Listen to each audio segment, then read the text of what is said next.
پاکستان کو قادیانی ریاست بنانے کے لیے سن 1970 کے عام انتخابات میں قادیانی جماعت ایک سیاسی پارٹی کو سپورٹ کر رہی تھی۔ انتخابات میں اس سیاسی جماعت کی کامیابی کے بعد اہم حکومتی عہدوں پر موجود قادیانیوں نے اقتدار پر قبضہ کرنے کے لیے سازشیں تیز کر دیں۔ سوات کے تفریحی دورے پر جانے والے نشتر میڈیکل کالج ملتان کے طلباء پر طاقت کے نشے میں چور قادیانیوں نے ایک منظم سازش کے تحت جناب نگر ربوہ ریلوے اسٹیشن پر قاتلانہ حملہ کر دیا۔ اس واقعے کے بعد پورے ملک میں تحریک ختم نبوت کا آغاز ہو گیا اور 7 ستمبر سن 1974 کو قومی اسمبلی نے متفقہ طور پر ایک تاریخ ساز فیصلہ کیا۔ آئیے ناظرین کرام سنتے ہیں اسی تاریخی فیصلے کے پس پردہ حقائق چشمدید گواہوں اور محققین کی زبانیں۔ اچھا، یہ ہماری بدقسمتی سمجھ لیں کہ پاکستان کے بننے کے بعد قادیانیوں نے اپنا ایک الگ شہر بسایا۔ اب یہ شہر چونکہ وہ ایک تھوڑا سا بلندی پہ تھا، پہاڑوں پہ اس میں محفوظ تھا، تو انہوں نے قرآن مجید سے ایک لفظ لے کے نا کہ ربوہ، تو اس کا یہ کہا کہ جی ہمارے تو ربوہ کا جو نام ہے یہ تو قرآن مجید میں وہاں درج ہے۔ تو یہ ایک ریاست کے اندر ریاست تھی۔ آپ حیران ہوں گے اس شہر میں کوئی آدمی، کوئی مسلمان اس شہر کے اندر داخل نہیں ہو سکتا تھا 1974 سے پہلے۔ اگر کوئی داخل ہو گیا، یہ آن ریکارڈ ہے، اس کی ابھی تک لاش بھی نہیں ملی۔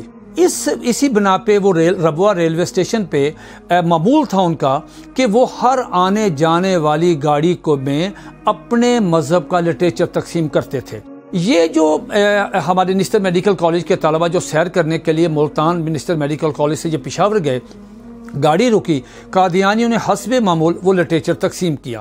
اب بچے نوجوان، ان نوجوانوں نے جو لٹریچر جہاں وہاں دیر لگی، تھوڑی سی دیر کیوں لگی، ان بچوں نے جب دیکھا کہ یہ تو قادیانی ہے اور مرزا غلام احمد قادیانی کی تصویر ہے، وہ مرزا قادیانی کے ساتھ صلی اللہ علیہ وسلم لکھا، علیہ الصلوۃ والسلام لکھا ہے، مرزے کی بیوی کو ام المومنین کہہ رہے ہیں، مرزے کے دوستوں کو صحابہ کہہ رہے ہیں، مرزے کی باتوں کو حدیث کہہ رہے ہیں، اس پہ اترنے والی وحی کو قرآن مجید کہہ رہے ہیں، مرزے کے شہر کو مکہ اور مدینہ۔ تو یہ ایک اشتعال تھا۔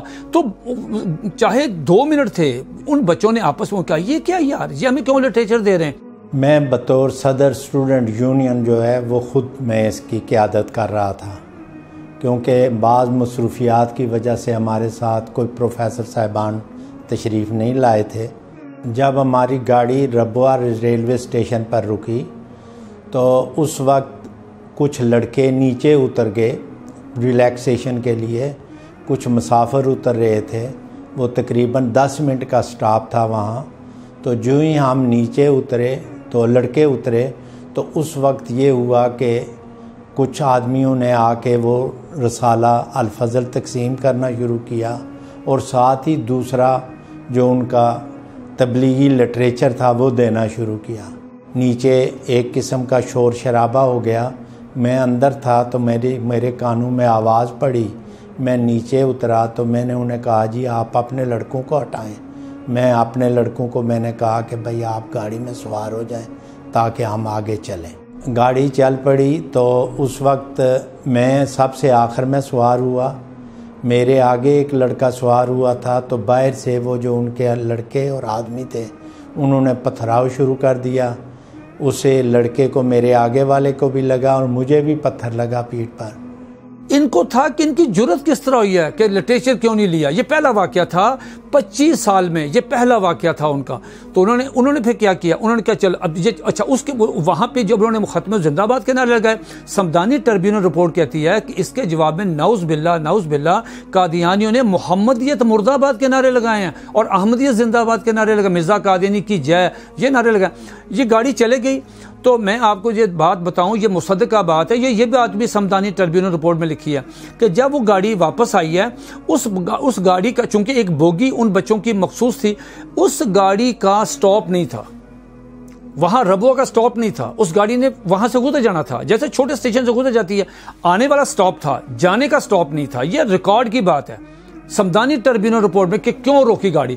یہ سگنل ہی نہیں دیا، اس کا ڈاؤن کا سگنل نہیں دیا، رائٹ کے بھی آپ جا سکتے ہیں، کلیئرنس نہیں دی اسٹیشن ماسٹر نے۔ جب ہم اس دورے سے واپس آ رہے تھے تو ہمیں واپسی پر کوئی اس قسم کا گمان نہیں تھا کہ اس قسم کی کوئی حرکت وہاں ہوگی، کیونکہ جب ہمارے ساتھ جاتے ہوئے جو واقعہ ہوا تھا وہ معمولی نوعیت کا تھا۔ جب ہم پہنچے اپنا ربوہ تو پیچھے سے ہی ٹرین جو ہی سلو ہوئی کھڑے ہونے کے لیے، تو اس وقت بہت سارے لڑکے جو تھے وہ ٹرین کی طرف بھاگتے ہوئے آنا شروع ہو گئے، لڑکے، نوجوان، ان کے دوسرے آدمی۔ اس کے بعد تماشبین بھی بہت سے تھے۔ جن لوگوں نے ہم پر حملہ کیا وہ تقریباً 400-500 لوگ تھے، لیکن ان کا بہت بڑا مجمع، اور آپ کو پتہ ہے ربوہ میں اس وقت انہوں نے ایک اسے بند شہر قرار دیا ہوا تھا، باہر سے کوئی آدمی وہاں رہ نہیں سکتا تھا جو مرضی نہ ہو، تو اس کی وجہ سے ہو کر بہت بڑا مجمع ان کا جو تھا نا وہ اکٹھا ہو گیا ہوا تھا، جو کچھ دیکھنے کے لیے یا وہ مطلب یہ ہے کہ ان کی حوصلہ افزائی کرنے کے لیے یا جس طرح بھی کہیں وہ موجود تھے۔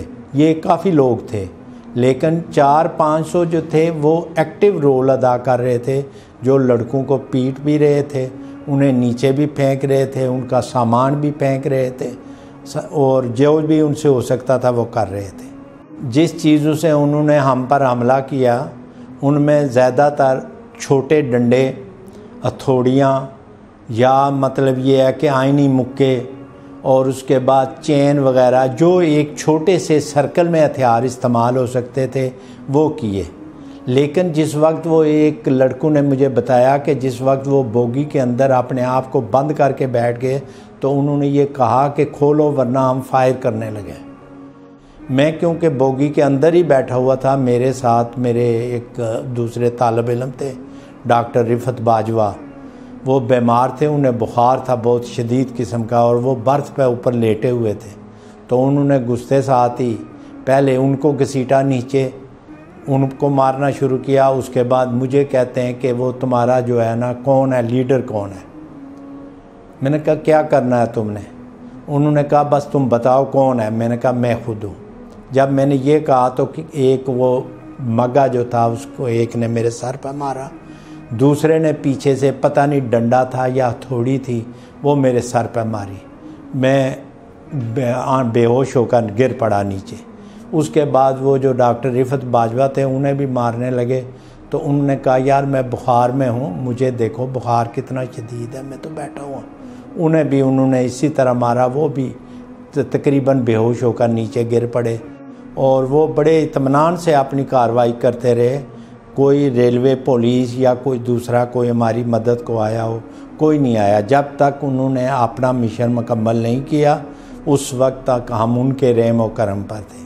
جب ٹرین چل پڑی تو پھر یہ ہے کہ ریلوے والوں نے اپنے طور پر فیصل آباد انفارم کیا کہ بھائی بات یہ ہے کہ یہ لڑکے اس طرح ان پر حملہ ہو گیا ہے، زخمی ہیں، تو وہاں آپ جو ہے ارینجمنٹ کر لیں ان کو فرسٹ ایڈ وغیرہ کا، بلکہ اگر یہ رکھنا بھی چاہیں تب زخمی ہیں لڑکے، بہت خون بہہ رہا ہے ان سے، اور سب کی حالت ٹھیک نہیں ہے۔ اچھا یہ دیکھیں جب یہ سارا تشدد ہوا ان بچوں پہ تو ظاہر ہے انہوں نے اپنا سارا جو آپریشن کرنا تھا ان قادیانیوں نے وہ کر لیا۔ اتنا تشدد کرنے کے بعد کوئی ان کی مرہم پٹی، کوئی ان کو پانی نہیں، کوئی سی نے داد رسی نہیں کی۔ وہ 1 گھنٹے کا جتنا بھی سفر تھا وہ چناب نگر سے ربوہ سے، پرانا نام ربوہ، تو ربوہ سے وہ بچے جو ہیں بوگی میں، تو وہ اس سے پہلے ان کو اطلاع ہو چکی تھی فیصل آباد میں۔ وہاں پہ ہمارے حضرت مولانا تاج محمود رحمۃ اللہ علیہ جو ریلوے اسٹیشن کے خطیب بھی تھے، وہ خطیب ان کو بڑے مجاہد، ان کو پتہ چلا، وہ علماء کرام کو لے کے شہر میں اعلان ہو گیا، تو ایک کافی لوگوں کی تعداد ریلوے اسٹیشن پہ۔ اس کے بعد یہ ہوا کہ پورے پاکستان کی دینی اور سیاسی تمام مسالک کے کوئی تفریق نہیں، نہ سیاسی جماعتوں میں نہ مسالک میں، سب مسالک کے علماء کرام اکابرین رہنما وہ اکٹھے ہوئے، اور اس سلسلے میں انہوں نے کہا جی کہ ہم ایک لائحہ عمل تیار کریں۔ جتنے مسلمانوں کے فرقے تھے، قومیتیں تھیں، ہر ایک جا گیا، چاہے وہ سرکاری ملازم تھا، چاہے وہ کوئی عام دکاندار تھا، چاہے کوئی فوجی تھا، چاہے کوئی پولیس والا تھا، وہ سارے جا کے۔ دوسرا کہ سارے فرقے مسلمانوں کے وہ اس موضوع پر ایک ہو گئے تھے۔ مجھے یاد ہے کہ جب وہ 7 میں اس سے بادشاہی مسجد میں ایک بڑی ختم نبوت کانفرنس ہوئی تھی، تو ہر مکتبہ فکر کے لوگ اس میں موجود تھے، جو ان کی چوٹی کی قیادت تھی وہ وہاں موجود، نوابزادہ نصر اللہ موجود تھے، وہاں مفتی محمود موجود تھے، وہاں مولانا مودودی موجود تھے، وہاں جو ہے وہ جتنے مطلب یہ ہے کہ وہ غلام غوث ہزاروی صاحب موجود تھے۔ تو اس پہ فیصلہ یہ ہوا تحریک چلانے کا۔ تحریک چلی، تحریک میں دو چیزیں ہوئیں اس فائدہ۔ تحریک میں فائدہ یہ ہوا کہ ایک تو تحریک چلی کہ قادیانیوں کو غیر مسلم اقلیت قرار دیا جائے، اس پہ پھر بہت زیادہ جب احتجاج بڑھنے لگا اور قادیانیوں کا سوشل بائیکاٹ شروع ہوا تو اس پہ حنیف رامز جو ہے مجبور ہوا اور اس نے کہا جی ہم اس سانحہ کی ایک انکوائری کروا لیتے ہیں۔ وہ ہائی کورٹ کے جج تھے جسٹس سمدانی، ان کی سربراہی میں یک رکنی ٹربیونل ہے، انہوں نے پھر جا کے چناب نگر ریلوے اسٹیشن گواہوں کو بلایا جو تھے جن پہ تشدد ہوا، طالب علم آئے، موقع کے گواہ سارے، اس میں قادیانی بھی آئے، اس کا بیان بھی مرزا ناصر کا بیان بھی ریکارڈ ہوا۔ اس کے بعد دوسرا کام یہ ہوا، ہمارے جو سیاسی قائدین تھے انہوں نے یہ کیا کہ انہوں نے آئینی طریقہ اپنایا، اس میں بزرگوں کے تمام سیاسی لیڈروں کی مشاورت سے حضرت مولانا شاہ احمد نورانی صدیقی رحمۃ اللہ علیہ نے قومی اسمبلی میں قرارداد پیش کی کہ قادیانیوں کو غیر مسلم اقلیت قرار دیا جائے۔ اس قرارداد پہ کافی سارے ممبران اسمبلی کے سگنیچر تھے جو ریکوائرڈ ہوتے ہیں کہ قرارداد پیش کرنے کے بعد میں پھر حضرت مولانا مفتی محمود رحمۃ اللہ علیہ، مولانا نورانی رحمۃ اللہ علیہ اور دیگر جو حضرات تھے اسمبلی میں، ان کی مشاورت سے پھر بھٹو صاحب نے وہاں پہ ایک کرائٹیریا قائم کر دیا کہ کوئی آدمی براہ راست سوال نہ کرے تاکہ یہ نہ ہو کہ کھچڑی نہ پک جائے۔ اس کو پھر اٹارنی جنرل یہ بختیار صاحب نے جو ہے وہ پلیٹ کیا اور وہی سوال کرتے تھے۔ پوری قومی اسمبلی جو تھی اس کو کمیٹی کی شکل دے دی کہ جو کوئی یہاں سیشن میں ہوگا وہ آپ کے سامنے، پھر آپ نے فیصلہ کرنا ہے کہ بھئی قادیانیوں کے متعلق جو بھی فیصلہ کرے گی وہ پوری قومی اسمبلی کرے گی۔ سوال یہ ہے کیا ریاست کو حق ہے کہ وہ کسی کو غیر مسلم قرار دے؟ میری گزارش یہ ہے کہ سب سے پہلے مسلمہ کذاب کو، طلحہ کو اور سجاح کو غیر مسلم قرار دے کر اس کے خلاف فیصلے کا اعلان صدیق اکبر نے کیا تھا، جو ہماری ریاست کے پہلے سربراہ تھے۔ وہ ریاستی فیصلہ تھا، ریاستی فوجیں گئی تھی، ریاست کا اعلان تھا۔ اسلامی ریاست جس کی بنیاد اسلام پر ہے، اسی کا حق ہے کہ وہ کسی کو کافر قرار دے۔ بھٹو صاحب نے یہاں پہ ایک تھوڑا سا یہ کیا، انہوں نے ہمارے بزرگوں کو اعتماد میں لیا، اپنے چیمبر میں بلایا اور ان سے کہا کہ دیکھیں یہ ہم ایک 90 سالہ مسئلہ حل کر رہے ہیں۔ تو بھٹو صاحب نے کہا کیا یہ ایسا ممکن ہے کہ ہم قادیانی جماعت کو، جنہوں نے خود درخواست بھی ہمیں کی ہے اس قرارداد پہ، تو کیا ہم ان کو بلا لیں، ان کا موقف سن لیں کہ وہ کیا کہتے ہیں؟ تو انہوں نے کہا جی ضرور بلائیں تاکہ ہم دیکھ لیں ان کو، مطلب کہ وہ کیا کہتے ہیں۔ تو چنانچہ حکومت نے باضابطہ طور پر ان کو دعوت دی اور وہ آگے۔ اچھا وہ بڑی تیاری کے ساتھ آئے، پوری ٹیم تھی، اور اس ٹیم میں آپ نام سنیں آپ حیران ہو جائیں گے کہ اتنا ان کے اپنے وہ جو مربی اور لرنرڈ، وہ سمجھتے تھے ہم بڑے بڑے لرنرڈ آدمی ہیں۔ تو مرزا ناصر جو ہے یہ جب قومی اسمبلی میں انٹر ہوا، اس کو بلایا گیا کہ اپنا موقف آپ پیش کریں، لہٰذا اندر پھر ایک ڈیبیٹ ہوئی، 13 دن کی بحث ہوئی۔ اٹارنی جنرل نے ان سے جو سوالات کیے، کسی ایک سوال کا جواب بھی وہ تسلی بخش نہیں دے سکے۔ 3200-3300 صفحے کی یہ رپورٹ جو ہے، چونکہ وہ جو اسمبلی کی کارروائی تھی یہ اس کو کنفیڈینشیل رکھا گیا۔ قادیانیوں کا کہنا یہ ہے کہ کارروائی کو خفیہ کیوں رکھا گیا؟ اس کی وجہ یہ ہے کہ ایک تو اسمبلی کی مرضی ہوتی ہے کون سی کارروائی ان کیمرہ ہو، کون سی آن کیمرہ ہو، اسمبلی کو وہ مسئلہ دیکھتے ہیں۔